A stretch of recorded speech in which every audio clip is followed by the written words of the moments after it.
Comment finir d'effacer les fameux 3500 € qu'on avait encore en reliquat dans la première vidéo. Je te donne la liste des autres charges amortissables ou déductibles dans une année civile et tu vas voir qu'avec tout ce qu'il y a, on peut très vite arriver à zéro. On va démarrer avec les autres amortissements possibles au même titre que ceux qu'on a vus dans la première vidéo. Donc on a les frais de notaire, uniquement si tu as acheté ton bien et que tu as démarré ton activité au même moment.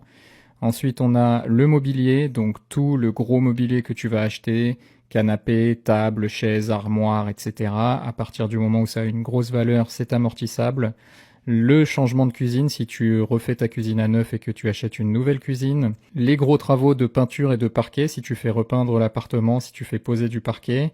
Tout ça, c'est amortissable. En règle générale, les grosses dépenses d'un montant de 500 € et plus. Donc là, il faut voir avec le comptable. Donc c'est une liste non exhaustive. Ensuite, on a les dépenses déductibles sur l'année civile. Donc les dépenses qui ne sont pas amortissables, mais que tu peux quand même déduire en frais. Donc tu as les intérêts d'emprunt et ton assurance emprunteur, les frais d'agence pour la mise en location de l'appartement ou pour la rédaction du bail ou de l'état des lieux, l'assurance propriétaire non occupant et l'assurance garantie loyer impayé, le remplacement du petit électroménager, donc si tu as une cafetière, une bouilloire qui tombe en panne, la taxe foncière et la CFE, les charges de copropriété, toutes les charges fixes, donc tout ce qui va concerner les frais que tu peux avoir en EDF, en gaz, en internet, etc. Tu as les frais de tenue de compte bancaire, les frais de comptabilité, puisque tu vas devoir prendre un comptable pour faire ta liasse fiscale, les frais de publication d'annonces, les frais d'essence et de restauration quand tu vas voir le bien, suivre des chantiers si tu as des travaux, voir tes locataires, etc., etc. Il s'agit d'une liste qui est non exhaustive, donc tu peux rajouter énormément de choses. Donc tu vois, il est facile une fois que tu as imputé les premières charges qu'on a vues dans la première vidéo,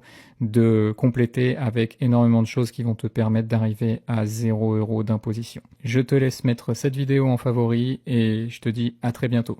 Ciao ciao.